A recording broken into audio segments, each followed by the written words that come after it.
5 years after the death of Benedict XVI, his presence in the public consciousness had largely faded.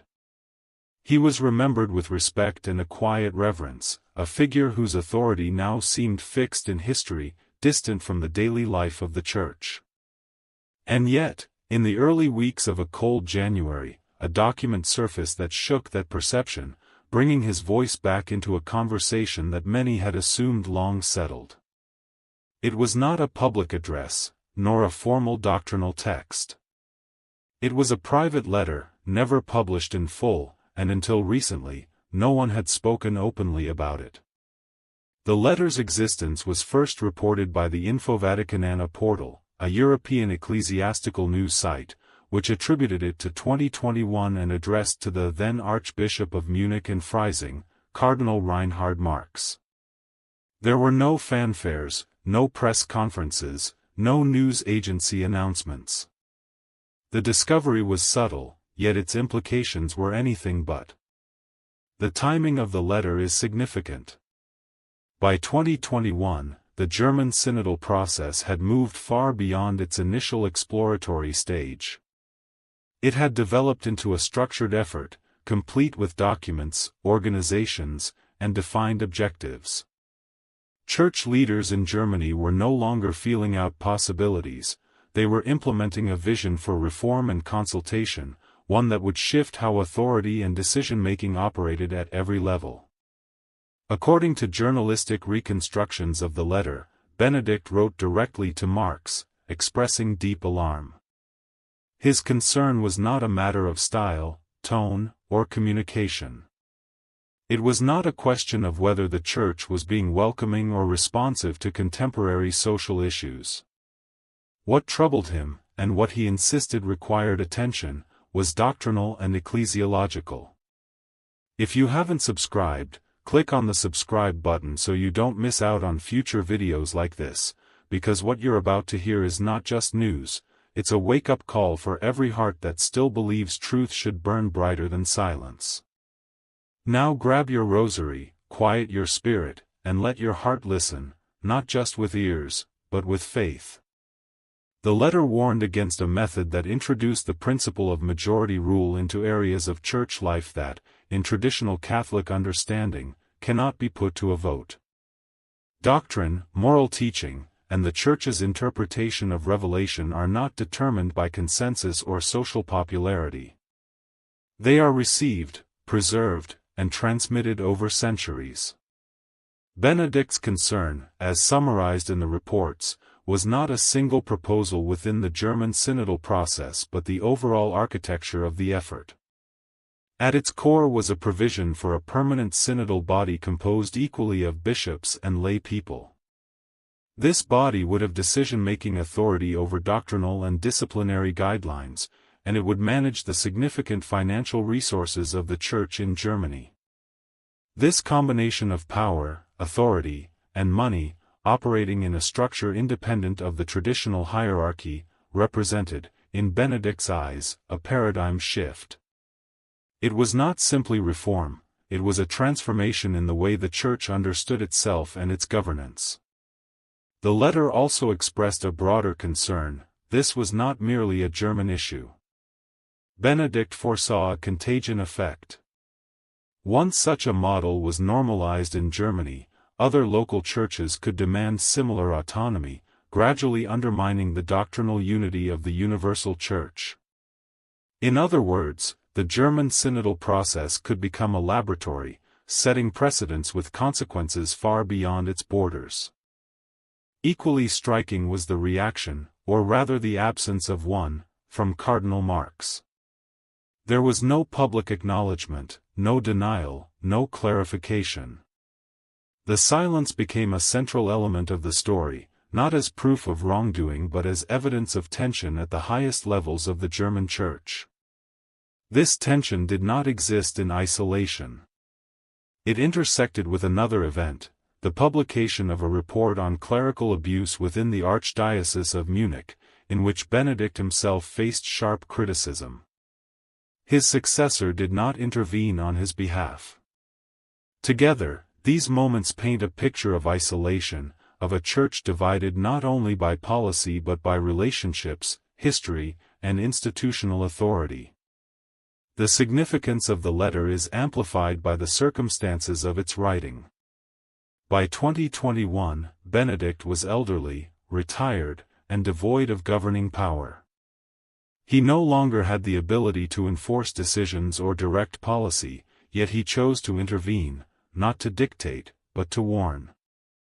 Journalistic sources describe it as an act of theological responsibility, not political maneuvering.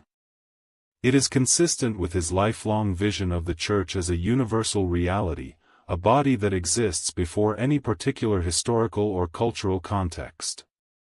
In this view, unity is not achieved through compromise or majority rule but through a shared faith, received and preserved across generations. The letter underscores that principle. Benedict did not dismiss discussion, consultation, or listening to the faithful. He acknowledged their importance. But he set clear boundaries.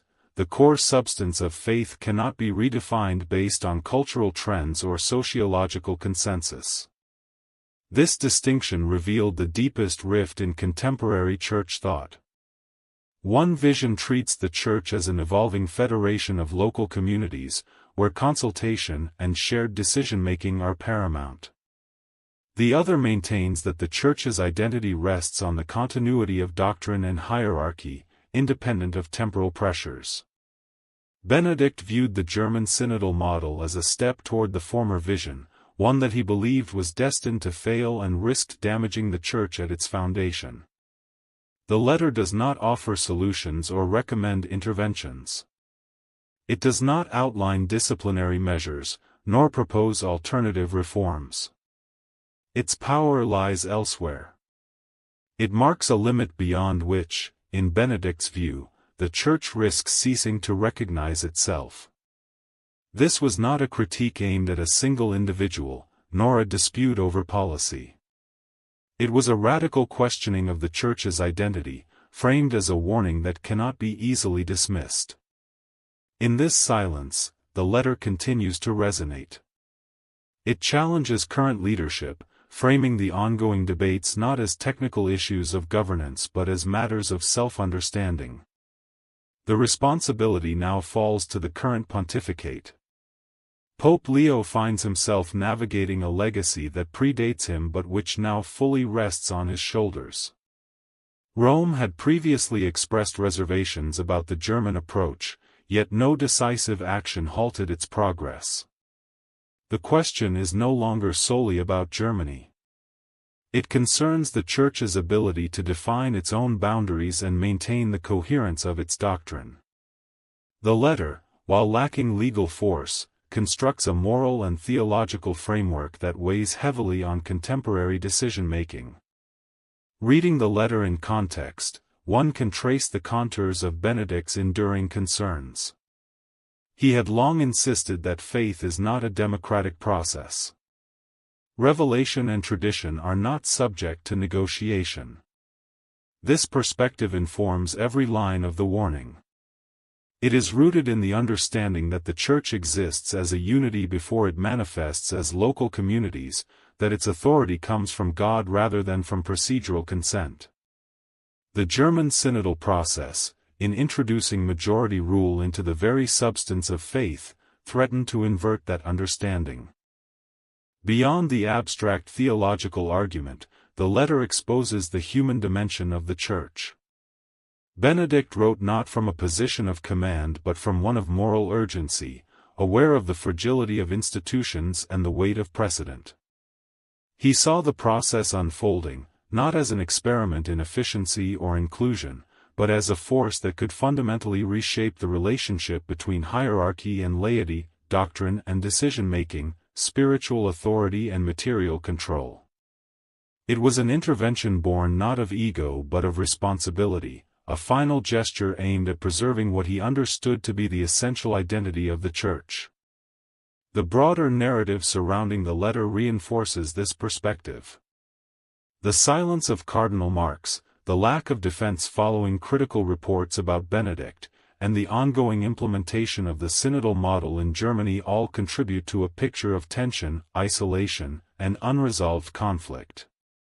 These are not episodes of scandal or politics in the usual sense. They are moments that reveal how fragile consensus can be in an institution that spans centuries and continents, and how quickly internal experiments can have global ramifications. Benedict's warning touches on multiple dimensions: the doctrinal, the organizational, and the financial. The establishment of a permanent synodal body with equal authority for clergy and laity, empowered to make decisions by majority vote on doctrine and discipline, and to manage significant resources, represents a profound redefinition of the Church's governance. For a retired pope, lacking any formal power, to voice alarm over this is striking.